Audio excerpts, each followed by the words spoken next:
Hyviä uutisia laukaa Konnevesi-lehden tilaajille. Tietokoneella luettava näköislehti kehittyy. Tästä päivästä alkaen palvelussa voi lukea myös vanhoja numeroita. Arkistosta löytyvät kaikki numerot 18. lokakuuta 2012 alkaen. Arkistoiminaisuutta on helppo käyttää. Voit hakea etsimäsi juttua joko lehden julkaisupäivämäärän tai hakusanan avulla.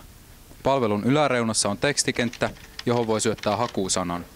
Muista laittaa täppä "Hae myös arkistosta" kohtaan ja valita aikaväli, jolla juttua haet. Voit etsiä juttuja esimerkiksi siinä esiintyneen henkilön tai kirjoittajan nimen mukaan. Voit myös käyttää mitä tahansa muita sanoja, esimerkiksi konnevesi tai jalkapallo.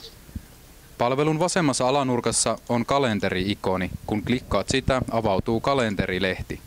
Voit selata vanhoja numeroita julkaisupäivämäärää napauttamalla, jolloin kalenterin vasemmalle puolelle ilmestyy kuva kyseisen lehden etusivusta. Pääset lukemaan lehteä kuvaa klikkaamalla. Laukaa Konneveden näköislehden ja sähköisen arkiston lukuoikeus sisältyy jokaiseen tilaukseen, myös määräaikaisiin. Näköislehteen pääsee helposti kotisivujemme kautta.